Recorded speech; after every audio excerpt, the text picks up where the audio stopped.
Hey everybody, it's Matt from You and Your Horror Movies, and welcome to another Top 10 Tuesday. Sorry I got this a little late. I've been trying to find different, lists to do for you guys. It's just, some of them are just coming up hard, and I was just going back through some of my old lists, and I kind of figured, this one might work, because now with bootlegs are usually films that don't have releases. But a lot of times they end up getting a release, and then all of a sudden you're replacing the bootleg, or you just end up just saying, fuck it, I'll get a bootleg instead. Bootlegs are, that all depends on the individual. Me, I don't mind some bootlegs, especially if it's a film that doesn't have a release at all. If it doesn't have a DVD or a Blu-ray, or even a Region 2, I'll pay $5 for a bootleg, no problem. I won't spend a lot of money on them because they're a bootleg. You just get a DVD-R, very cheaply made. So I did a list prior, I think it was 2 years ago. I did a bootleg list. I wanted to update it because there's some bootlegs that are still have not had an official release. Some of them on that list have been released or will be getting a release. So I can't wait for that. So without further ado, let's get on with it. Number 10 is Terror on Tour. This is an 80s slasher. It's a rock and roll metal slasher. Pretty much the band is called The Clowns. They are kind of dressed like Kiss. And they're performing and everything. But someone is dressed up as one of the clowns and going around killing roadies and other fans and all them. And of course, the detectives are on the trail of this band. They're thinking one of the band members is killing off these people. It's kind of a cool storyline, not a lot of blood and gore. There's some nudity in it, but again, this does not have a release anywhere. I would like to see this get picked up and put on a release. Maybe you put a soundtrack out to it. I don't know. It's got some good music to it. Again, if you're into like metal slashers or just metal horror, this is a must. It's at number 10. Number 9 is called the Loch Ness Horror. I remember seeing this as a kid, loved it. Pretty much these, I don't know what they want to call them, they're maybe explorers or whatnot, or just people wandering through Loch Ness. They're coming across stories of Nazi experiments and this mad piper and, of course, the Loch Ness. Well, they come and find an egg, and they steal this egg, and come to find out it's a Loch Ness monster's egg. Well, Mother Nessie is not too happy, and it starts to go after people and killing off all different kind of people in this movie. Now, the Loch Ness Monster is really badly made. You can definitely tell it's a fake. The mother is really bad looking. There's stop motion, which is fine. But again, the movie is watchable. I like it, especially if you like Loch Ness type of horror movies. This one I wish would get an official release. It'd be fun to watch. People probably bitch because it's pretty badly made. I don't care. Number 8 is Spookies. Spookies is a lot of fun. Bunch of partiers decided to party in a cemetery / kind of like a giant mausoleum house. Well, of course, this evil warlock is risen. He must collect these souls to save his bride. And of course, he summons these other monsters to kill him. There's a bad Grim Reaper in this. There's some zombies. There's a spider woman. That was pretty cool. Farting mudmen. Yep. Some kind of octopus monster. So you got all kinds of things going on in this movie. I wish some company would pick this up. It's cheesy. I watch this maybe once a year. Great during Halloween time. It's fun. Check it out. Spookies at number 8. Number 7 is Mausoleum. This was a cool flick about this girl. Her family told her, don't go into this mausoleum. It's pretty scary, there's bad history. Well, she decides to go in the mausoleum, and of course she gets possessed. And years later, she becomes more an adult and has her life on her own. Husband, well, the powers are starting to come back, and now she's got these weird telekinetic powers. And of course, it's linked to this mausoleum. She has to return. It's a real cool flick. If you've seen this movie, the scene in the mall, that scene was hysterical. If you know what I'm talking about, check it out. Again, I heard maybe Code Red might be putting this out. I don't know, but I wish someone would put it out. It's a great kind of a possession type film. So yeah, Mausoleum at number 7. Number 6 is Mikey. I remember seeing this on VHS way back in the day. Pretty much, it's a killer kid film. This killer kid, just really bad. He goes around from foster home to foster home and picks up the next family, kills them, picks up the next family, kills them. He's kind of like a serial killer. And it's kind of weird because it's a kid. I think he's like 10 or something. And he just goes ballistic, killing anybody and everybody that's in his way. So he can go to the next foster family and go on. I guess this was banned, I think, in the UK. Because it inspired a kid killing over there, which is kind of sad. I don't think it's banned anymore, but it'd be kind of cool if this gets an official release. I'd like to see this get put out, maybe as another killer kid compilation or something. Alright, number 5 is Grim Prairie Tales. This is a cool Western horror anthology.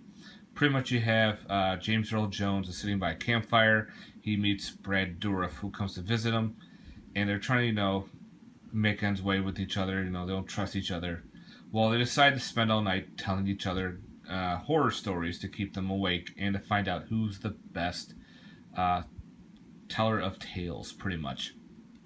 And of course, each story is very dark. Some are grim, some are kind of goofy, but it wasn't bad. I like to see this one get an official release, since like Tales from the Crypt got a release. Maybe Grim Prairie Tales will get a release. Again, if you like Western horror films, this was a pretty good anthology. I like to see some company hopefully pick it up.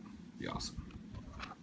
Number 4, Deep Space. This one is an alien ripoff movie, but it takes place on Earth, where a government agency was working with DNA and spores and everything. And of course, it's on a satellite. While something happens, the satellite comes crashing to Earth, and this monster inside is born from it.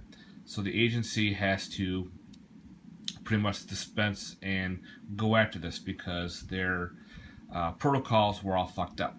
Well, their 2 cops are coming and finding murder victims all over the place. Come to find out, they think it's this. They know it's a monster going around killing people. So now you have the government trying to blockade and stop everybody. Well, the cop wants to get rid of this monster. It's a pretty cool flick. The monster's all practical effects. Again, it looks pretty much like a xenomorph. It's a goofy film, but I recommend it if you like alien ripoff movies. This one is definitely a must. So yeah, it's even got a Charles Napier in this. It's pretty cool. Deep Space. Number 3 is from Canada, and that's called The Brain. Pretty much this alien brain is taking over a small town through television and radio waves, and it's brainwashing people. And this brain must feed on some of the brainwash and on individuals themselves. And of course, this young boy is realizing what's going on. Him and his girlfriend have to stop this alien brain from taking over. Wow, the practical effects are incredible. The brain keeps growing. It starts off as a small brain and gets bigger and bigger. And of course, it gets astronomically huge, size of probably like an RV, even bigger. Again, I would love to see this get an official release. I remember the VHS back in the day, and this was the cover of the VHS. And I always thought, oh, this is cool. And of course, the back had this weird monster with bloody legs sticking out. Yeah. But it's a fun 80s flick. 1988. So yeah, good flick. I'd love to get this. Someone pick that up, please. Number 2 is also another Canadian flick from 1988 again. Good old 88. Oops, that's my number 1 right there. And that's called Blue Monkey. Pretty much, Blue Monkey is a weird creature feature. Yep, you know me. Creature features themselves. About this woman who happens to have a greenhouse. She's going and taking care of her plants. While this old man comes in to help her out, he gets stung or bit by something in this plant. Well, come to find out, it's this worm larva thing that's grown inside of him. Well, they get it out, and of course, the old man unfortunately dies.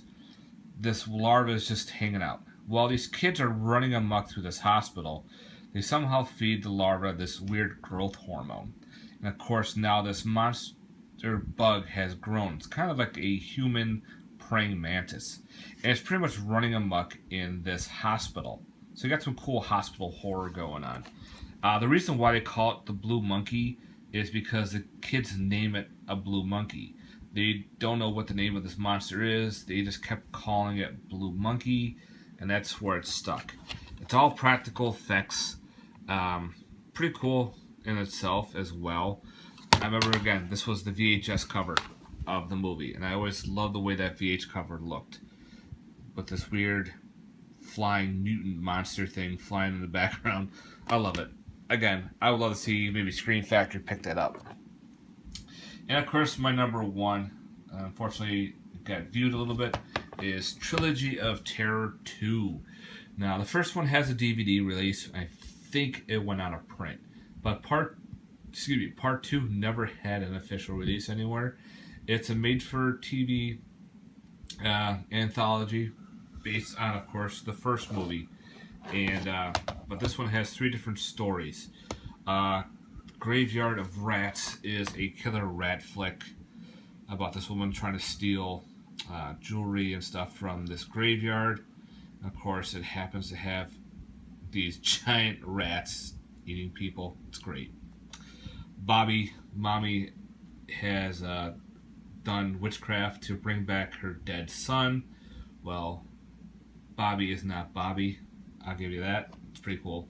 And of course, He Who Kills is a sequel to the first movie in Trilogy of Terror to deal with the evil Zuni doll. And it takes place right after Trilogy of Terror 1, the Zuni doll. Now they're in a museum.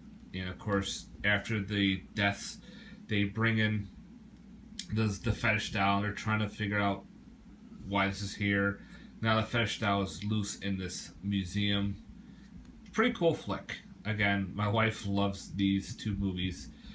She loves the Zuni doll. Again, this movie never had an official release. Be great if someone picked it up. Maybe did a double feature. Put out Trilogy of Terror 1 and 2. I think that would be great. Great double anthology right there. So yeah, that's my number 1. Alright guys, I hope you enjoyed my list. Please let me know in the comments down below. Love to hear your thoughts. Thanks guys. Peace.